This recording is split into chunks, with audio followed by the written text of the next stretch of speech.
Thank you so much. And I brought a pet so that there's a little bit of inspiration for a conversation. It's my buddy. Where's the hair? I mean, he's lacking right now. Wait, but are you talking really about me? talk Are you bad. talking about me? Well, I'm really glad to be here. Nice, Nick. And thank you for joining me. Today, I wanted to take and build on what the ladies just brought to this conversation, which was a lot of sharing, a lot of things that we can take away and reflect on as we leave in a meaningful way. And so that's what I hope to do with our conversation today, if you'll join me on that. Yeah, definitely. So I like to start all of these things by really giving the audience a chance to get to know who you are. And so let's start with like the basics. What was your first job out of school? Like Out of school, high or before? high school, yeah. college, what a first job? So I grew up in the Midwest, and my family, the way my family was run was work was kind of like an identity of who you were. And so I remember this, like it was in 6th grade. My mom said, "I already got you a job." And I was like, "You did?" She's like, "Yeah, you're going to be walking dogs." And so for my 6th grade year, I spent 2 to 3 days a week walking a couple dogs, getting paid cash, so don't tell the IRS. But this was kind of like my entrenchment into work. And what that led to is I remember graduating high school, and I had already had a landscaping job. I had my own landscaping company, and I did maintenance on the side. And I was a couple days after graduation. My mom says to me, she says, "You're going to get another job, right?" And I was like, "No, I'm working 45 hours a week." She says, "No, you got to go find another job so that you can kind of help pay for college." And that's how it kind of led to me to go work for Nike. And so all along through my journey, it's been a lot of hard work, and some of that has also led to probably, hopefully, the approach that I've always taken is the curiosity and the different points of view to kind of understand where people are coming from and how that actually connects to really the consumer, and that's kind of in my title today, Consumer Experiences. Well, I mean, you didn't get the job at Blue Buffalo because of the dog? Well, that was one of the ways. I don't know, how many of you have pets? Cats, dogs? This Yeah, one's okay. mine. That's This awesome. is what I get. Yeah, so you're hopefully some of the many, either during COVID or maybe pre-COVID, that actually adopted, rescued, what we call a fur baby. And for a lot of us, these fur babies are like kids, and we think of them just like our son, our daughter, our niece, or our nephew. And so one of the reasons why I came to Blue Buffalo is my wife had rescued, and this is before we were married, rescued a dog, and that was kind of almost my training before we had kids of like how to nurture and love something so carefully and dedicated and focused. And she actually had some challenges halfway through her life expectancy, which was dealing to the food she was eating. And so I actually went to a pet boutique. We were living out in Portland at the time, and they had recommended this food that didn't have chicken in it, and it happened to be Blue Buffalo. But now the flip side to this is when we met with the vet didn't say that. The vet recommended something else. And so the cure to this was the unlock of what Blue gave to us, was ensuring that our dog was not itching, was not rash, didn't have rashes, and could actually have a wellness and a well-being during basically the next 7+ years of her life. And so that was one of the main reasons why I came to Blue Buffalo, is because of what they represented for the brand. But also, I would say some of my teams here is, we've been on a rocket ship ride. We're almost less than 20 years old, and it was founded in this barn with really 2 sons and a dad on trying to solve for pet cancer and really putting, the pet in the center of really what we call the moments that matter. And so it's been an awesome ride, and I can kind of unpack more, but hopefully that gives you a little flavor. No, that's great. That's a great evolution. I mean, you skipped over the part you're wearing Nikes and worked for Nike for 20 years, because I think that's, when we were talking in our pre-talk, one of the things that I found most interesting is you spent your career outside of CPG, and you spent your career working still in an adjacent category, Yeah. but in a whole different place. And so what was that like in your professional transition to make the move and take the risk of trying something new? Was it that heartfelt experience with Blue Buffalo that brought you in, or was that only part of the story? So the latter here is definitely the heartfelt. Like when when I met with the team, there was 4 reasons why I wanted to get into this space. One was I really cared about the product and I believed in the product, what they represented and who they were as a brand. 2 was when I met with the president and one of the founding members, Tom, who retired this last year, I could get a sense of who they were as individuals and where they wanted to take the company, but more importantly, what the culture represented. And 3rd is in the CPG space. I truly believe they're a little bit behind the 8 ball in regards to where consumers are and what they expect today. Not saying they weren't making great food, but I just think they were behind the 8 ball in regards to where they need to show up and how they need to show up with the consumer. And some of this stemmed from 20 years with Nike in seeing, call it the evolution of how consumers want to buy footwear as the example, where footwear should show up, how footwear could be described, because that's a very tactical example of like buying a product, feeling it, trying it on. And I'll be honest, I was a little bit of one of the naysayers too, was like, I don't know, online? Like really, is that going to be like a big size of our business down the road? And sure enough, over the arc of time, and I was part of kind of helping the running brand do some of these pivots, you could start to see the consumer adopt and adapt to really this evolution. And some of it stemmed from social media of what it was creating, but also some of it just stemmed from like taste and behavior that was changing. And I would say this is COVID definitely showed that too in our space, in the pet space, where for us, almost half our business is really done online, really from across, if it's a grocery to a pure play, or even to someone that's a mass merchant. So we've definitely seen that shift over time, and some of that stems from subscription. So some of you probably buy it, from Chewy as an example, or Amazon. But the other aspect too is, hey, I don't want to lug around a 60, 50-pound bag. And so it's like, hey, I want it easy, I want it simple. And for some of you, it's also that prescription of time matters to you. And so you want something at your doorstep, when you're ready to, fill up your bin for your dog or your cat. Yeah, that's awesome. It's super interesting to be at a sneaker company when sneaker drops became a thing, and suddenly the whole world changed, right? The whole world that you would consider what's cool in footwear changed while you were there. And we talked also about like taking away from that experience working at Nike and saying, hey, what can I apply? What can I do differently? And can you share a little bit of that, your experience there, where you said, hey, I'm running a Converse custom line, and you were able to make some bold decisions there and then bring that to your current job. You want to tell a little bit about that? Yeah, I think one of the boldest decisions, I made in my career at Converse was early on our customization business, which is literally like the product where you take a digital experience and you get to basically prescribe what you want on that shoe, and then it's literally going to be built for you and shipped to you within a 2 to 3 week period. And so that business was really at one point in time the bedrock of where Converse was in regards to building adoption for the consumer, but more importantly, driving loyalty for the consumer. But what had happened over the arc of time is they kind of like lost sight of what it meant for the consumer, and it just started to become like a conglomerate of a bunch of stuff with really no vision, no point of view. And so about 3 months into kind of role, they're like, hey, can you help tackle this business that's basically floundering? And so one of the first things I did was, because there were 0 people focused on the business, I stripped over half the SKUs out of the business. Because for me was, well, who's gonna do all this? Who's gonna sustain this? And then what you start to do, for some of you who are in merchandising and stuff, you start to see what the long tail is too. And so it makes some pretty simple decisions. And so that was one of the first things I did. The second was, let's focus on what are the stories we want to tell through this product. And so thinking of the idea of like, well, what's the hero story? And we're in a lifestyle space as the example. And so making sure that it's obviously appropriate or product fit for the market, for the seasons, and for the initiatives. And so that really helped us start to make that ripple of change. And then over the arc of time, we started to pick up momentum in the business. We also stripped out sale and everything, but we started to pick up momentum. And so we started to become more of this shiny object in the room. And so everyone wanted to dedicate resources or support.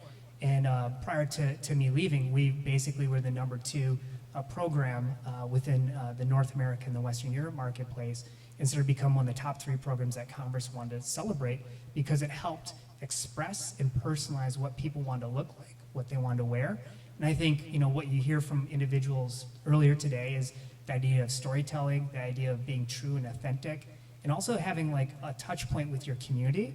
And so this is really what customization brought, and how that dovetails into where we're at with Blue Buffalo is, our mission today is to build one-to-one relationships with the pet parents.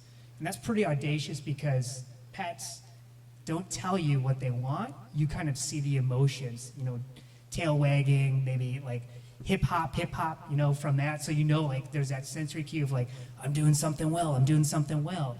But then there's the other aspect where you have anxiety. Maybe a pet's going through a transition. Maybe it's, hey, you're going back to work. Maybe he or she's getting older.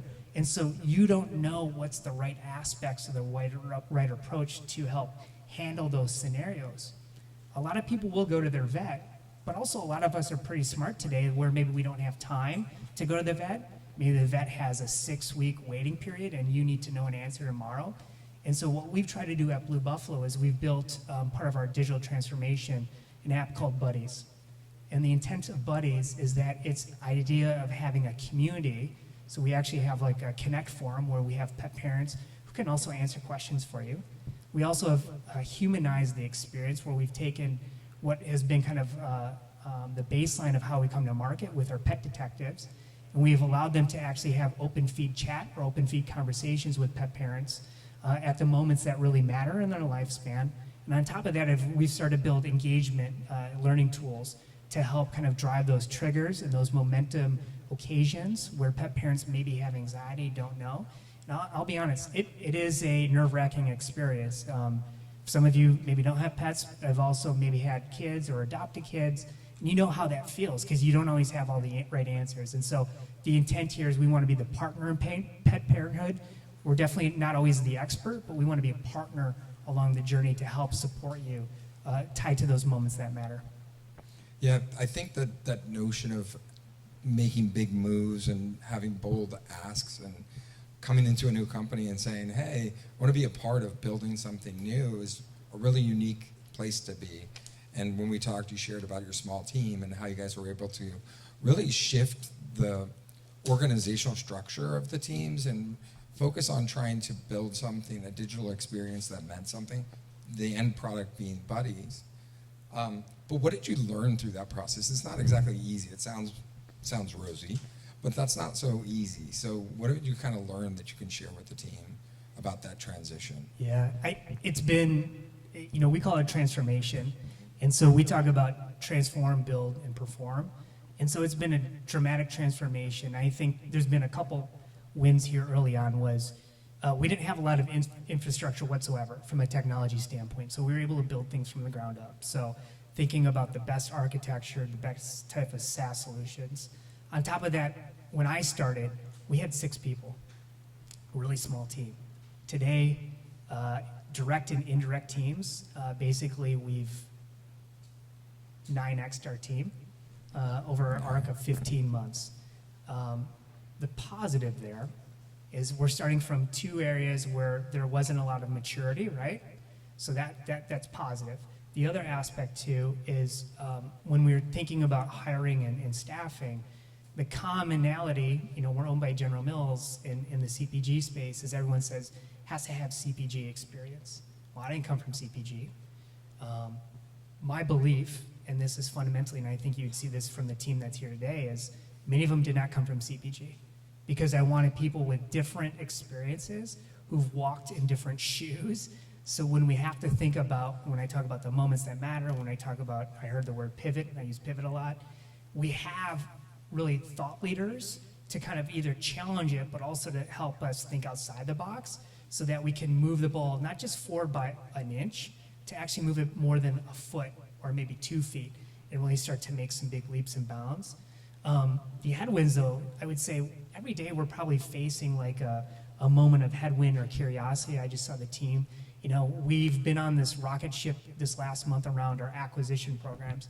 Acquisition's been super challenging for a company that is normally a wholesaler. So we build the product, we ship it to a Walmart, to an Amazon, and then we allow the consumer to make decisions. Where we've built an experience which is really about building one-to-one relationships. And so to go acquire a pet parent, it's a little bit different, right? There's a direct response marketing. And so you have to think about the mediums that you want to leverage, the content that you want to leverage, and how you want to bring that to market at really the right moment in time in that consumer journey versus kind of taking the shotgun effect and hoping that maybe those shotgun pellets maybe hit a couple consumers along the way and turn into a transaction versus turn into a relationship. And so what we've done here is this last month, we've basically grown over 118% in our acquisition model because, and I'm looking at Gia, who's our head of digital creative, because we've changed the format on what we want to tell the consumer, when we want to show up, and we're calling these experiments. So this idea of a growth mindset, so that we can figure out if these experiments actually could drive flexibility and scale in our model, and we could actually partake that and apply that to the rest of our business. And so acquisition's probably been the biggest area in the last probably 6 months. That has been one of the biggest headwinds we've faced to date. But since I started day one, I would say hiring and recruiting and finding really the right talent to fit your right culture. Yeah, who's recruiting in here? Has been recruiting lately? It's not exactly easy, so that's a pretty big achievement. Yeah. And I think the one thing too, I'll give the team credit, is when we talk about talent, is we've only had one individual leave us in the last year, which, That's amazing. you know, it's a testament to the leadership, I would say, of the team. And so we think of it in a couple different ways. Is one is like Blue Buffalo had a policy called the no asshole policy. And so it's this idea of like the bishops who founded the company would talk about this, is it matters more who's in my canoe than where the canoe is going almost. And so we've really thought about like thinking about those individuals and, you know, can they kind of work with us and work with the team as a collaborative approach, but also be willing to dive in when blank hits the fan and help solve for those situations. And then the other aspect is, I would say from an onboarding standpoint, the team's done a really good job of taking teams through of like, why are we creating this? Where are we going? And then thinking about also like mentor-mentee programs and really ensuring like that is inherent in regards to setting these people up for success. And then the one thing I try to do, and I do it well sometimes and I don't do well sometimes, is trying to do skip levels, to do health checks with the team, to make sure we're on the right path, because I know we're not perfect, and I also know taste and decision-making changes, and sometimes that taste and decision-making might have a bad outcome for that individual. So we need to be thoughtful on how we want to approach those individuals and support them. No, that's awesome. And when we were talking just before this, you talked about an experiment that's happening now that was a bit of a shocker in the TV space. You want to share that? Very loosely. Yeah, no, totally loosely. From a standpoint, like I talked about, acquisition's been super challenging, and the team came together. We're big on using agile methods, so doing a bottoms up, and they saw the challenge that we were facing. Basically, we have I'm going to use the term, a very audacious goal to acquire X amount of pet parents over the arc of time. But it's not really about acquiring, it's about giving them a reason for us to have an engaging, connected experience. And the team recently came together with a campaign. We're calling it Project Bulldog, which applies a different methodology on how we want to come to market. So what we've done here is in the TV space specifically, is we've actually thought about how connected TV and QR codes can be applied appropriately to drive more action-based versus call it awareness and impressions. So we've really thought about how actions drive meaningful, call it not just impressions, but value for the brand, but also value for the consumers. And so we launched this QR campaign on linear and connected TV. With some skepticism. A lot of skepticism actually internally. And we've outkicked the coverage on this one by, I think, 169% to date in just a 3-week period. And over the arc of time, our membership's grown almost 200% just in a 3-week period because of how we're thinking about this approach of using QR codes to actually activate consumers and then allowing us to have an engagement model across all the mediums that we support.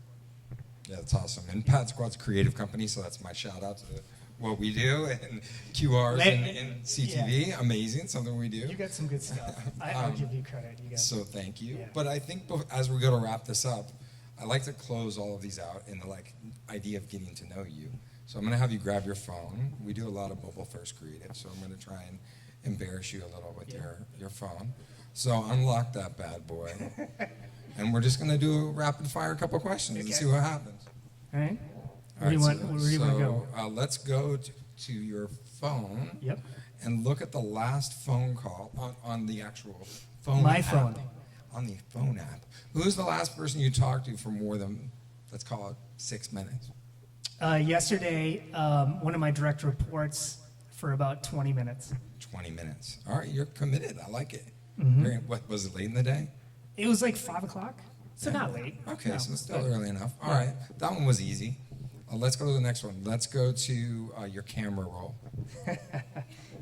It's probably. I hope it's one of my kids. I'm hoping. We'll see. It is. It's just, but also kids are. When I talk about curiosity, like every day they're teaching me something different. Now, Lance and I were just talking. Like I would never be on Roblox, but my oldest is like, you got to do Roblox with me, Dad. And so like, they're teaching me constantly, like just the evolution of how they see things and explore things so differently. And I always remember Google Maps as the example.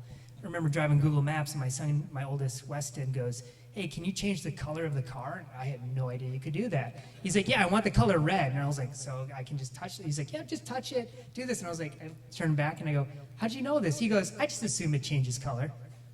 All right. UX designer of the future. I hope. He tells me gamer, but Okay. I changed mine to a truck, by the way. So that, and then the last one, because we're going to be out of time, is I like to give everybody something new to listen to. So whatever your music service is. well, Do you have a music service on your phone? yeah, I got Sirius and I got Spotify. Spotify. What was the last thing you were listening to? You guys are, He's too embarrassed. It might be a podcast. What do we got going well, on? I love podcasts. It would be a podcast, but music, I'm sorry, I'm a big Dave Matthews fan, but then if my kids are in the car, it's probably like Kids Bop or something like that. Okay, Yeah. so it's a little skewed. A little skewed. Okay, In so the for right all manner. of you, go dig back in the crates and find some DMB Yeah. and think of Nice Nick. So thank you, Nick. Better than Naughty Nick, yes. Yes. Yeah, thank you so awesome. much for the Thank time you. today. Yeah.